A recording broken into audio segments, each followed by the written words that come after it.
Hey everyone, this is all about how to know it's not a bunion or hallux valgus, also known as hallux abductovalgus. I've got a few of the differentials on the board here, and really what I wanted to go through is just making sure that we're getting the diagnosis right as often as possible.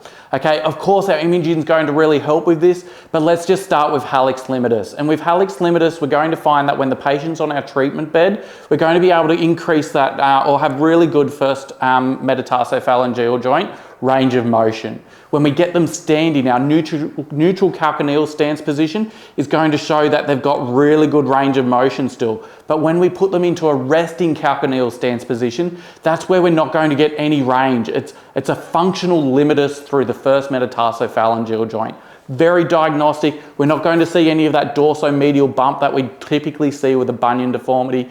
And so it's a really good way to know, okay, is it a bunion or is it hallux limitus?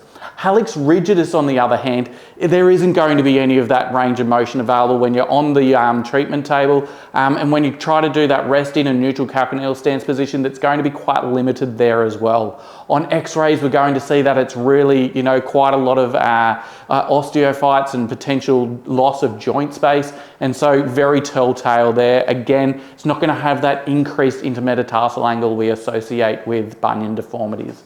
Sesamoiditis is really a palpation of pain location area. And so when we're looking at the sesamoids being those two little bones underneath our first metatarsal head, we really want to start sort of pushing onto those areas to see if that's painful. If that is the only area that is painful, then it's more likely a sesamoiditis over a hallux valgus deformity.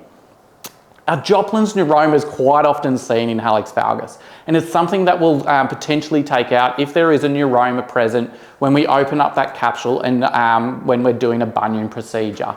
It's something that, I find quite effectively through a Tunnell's percussion of that dorsomedial bump area as it's coming down the medial aspect of our hallux and our first MTP or the distal first metatarsal. If you're getting any of those sharp shooting pins and needles or numbness into the hallux, then that's definitely going to be more likely to be a Joplin's neuroma. Now, with bunions, and similar with hallux limitus and hallux rigidus, this can be complicated by gout. Gout is going to be a little bit more red, hot, swollen, and comes and goes a lot more often and is not necessarily activity related, but potentially more food and drink related.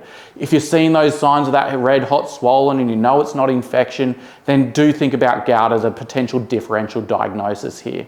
Now, our plantar plate pathology is similar with our sesamoiditis. We really want to put that toe through a dorsal draw and then double checking on direct palpation from distal to proximal on that plantar first metatarsophalangeal joint. If that's the only area that's positive, it might be that you're looking at a plantar plate pathology or a turf toe injury. Hopefully this has given you a little bit more clarity on whether you've got a bunion or hallux valgus. If you've liked this video, hit subscribe, look at some of our other videos, and we'll see you there. Cheers.